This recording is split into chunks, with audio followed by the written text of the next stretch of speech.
Мыңдаған жыл бұрын аспанға көз тіккен ежелгі астрономдар кейбір жұлдыздар басқаларынан мүлдем өзгеше қозғалатынын байқады. Олар бұл кезбе денелерді планета деп атады. Планета қыдырма жұлдыз деген сөз. 5 планета Меркурий, Шолпан, Марс, Юпитер, Сатурн ерте заманда анықталып, әрқайсына ат қойылды. Ғасырлар өте, астрономдардың аспанды бақылайтын аспаптары жетіле берді де, тағы 3 планета ашылды. Уран, Нептун және Плутон. Алайда астрономдар күн жүйесінің сыртқы жағын тереңірек зерттеген соң, таңғаларлық қорытынды жасады. Нептунның ар жағындағы ғарышта Плутон жалғыз емес екен. Плутон маңынан онымен шамалас денелер көптеп ашылған сайын, астрономдар бұлардың бәрі планета болуы мүмкін емесін түсінді. Бірдеңе істеу қажет еді.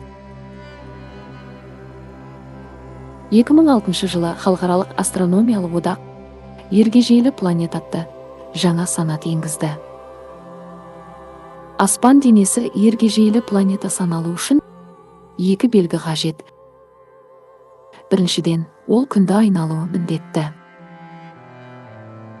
Екіншіден, өз тарту күші арқасында сфера немесе сфераға жақын домалақ пішінін сақтап тұратындай массасы болуы шарт.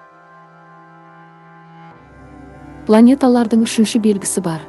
Олар өз орбитасын басқа нысандардан тазалауы тиіс. Ергежейлі планета орбитасына астероидтар, кометалар, сынықтар, не тіпті басқа ергежейлілер жиі ортақтасатындықтан, бұл белгі 2 санатта ажыратуды оңайлатты. Қазір күн жүйесінде ресми бекітілген 5 ергежейлі планета бар. Церера, Плутон, Эрида, Хаумea және Макемаке. Бұл бесеуінен бірінші болып 1801 жылы Церера ашылды. Өйткені ол Марс пен Юпитер арасындағы астероидтар белдеуінде орналасқан, оны сол кездегі телескоптардың өзі көре алатын. Церера ішкі күн жүйесіндегі жалғыз ергежейлі планета. Церера ашылысымен күннен санағанда 5-ші планета болып жарияланды, ал Юпитер 6-шы орынға ығысты. Бұл жаңа тәртіп бірақ жыл Церера жанынан тағы бір планета ашылғанша өмір сүрді. Сосын тағы бірі және бірі ашылды. Жарты ғасыр ішінде Марс пен Юпитер арасынан ондаған жаңа дене табылды.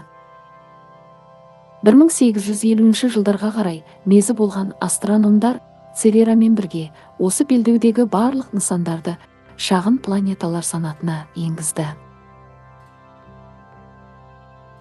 Хауаның 2006 жылғы шешімінен соң Церераның мәртебесі тағы өзгеріп, ол ергежейлі планетаға айналды. Астероидтар белдеуіндегі ең үлкен дене ретінде Церера белдеу массасының 1/3-іне ие. Ол 9 сағатта бір үйіріледі, ал күнді 4,6 жылда бір айналып шығады.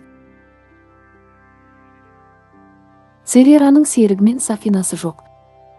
Бірақ су буы іздерінен тұратын өте жұқа атмосферасы бар.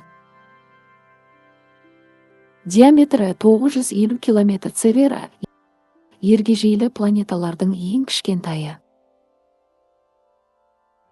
НАСАның Дон ғарыш аппараты 2015 жылғы 6 наурызда Церера орбитасына шығып, бұл денені 44 ай зерттеді. Ол ашқан кратерлердің біріне қазақша Дихан деген ат берілген.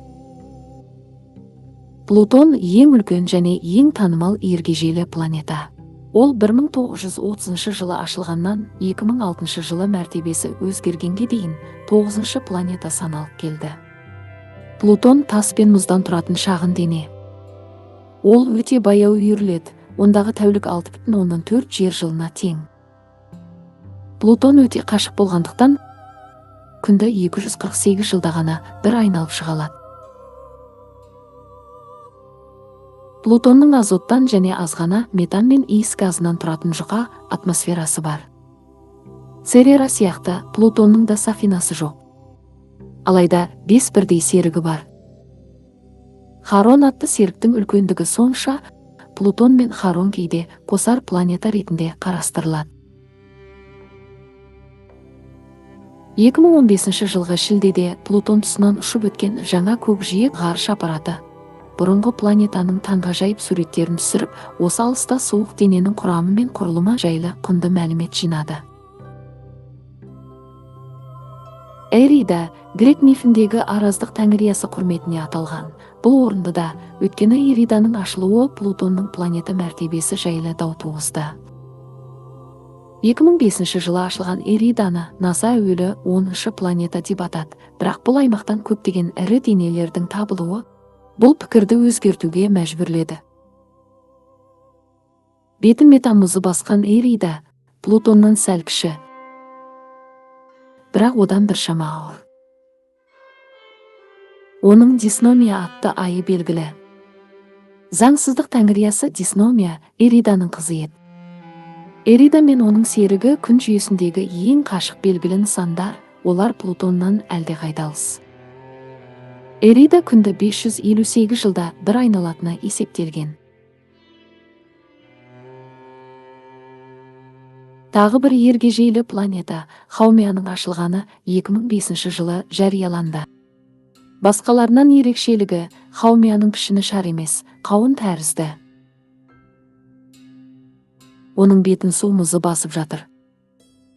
4 сағатта бір үйірілетін Хаумеа күн жүйесіндегі ең тез үйірілетін ірі дененің бірі. Оның орбитасы Плутондікінен сәл ұзын. Күнді бір айналуға 282 жыл кетеді. Хаумеа Гавайлы құнарлық тәңіриясы есіммен, ал екі серігі Хияка мен Намака оның қыздары құрметіне аталған. Хаумеаның сақинасы да бар. 5-ші ергежейлі планета Маки-Маки. Ол да 2005 жылы ашылды. Және Пасха аралындағы Рапануй халқы нанымындағы адамзат жаратушысының құрметіне аталды. Маки-Маки күнді 306 жылда бір айналады. Койпер белдеуіндегі басқа ергежейлі планеталар сияқты оның да бетін мұз басқан. Мұз метаннан, этаннан және өте аз мөлшердегі азоттан тұрады. Маки-Маки Плутоннан 30% кіші болса да, мұзды бетінің арқасында Койпер белдеуіндегі Плутоннан кейінгі екінші жарық нысан.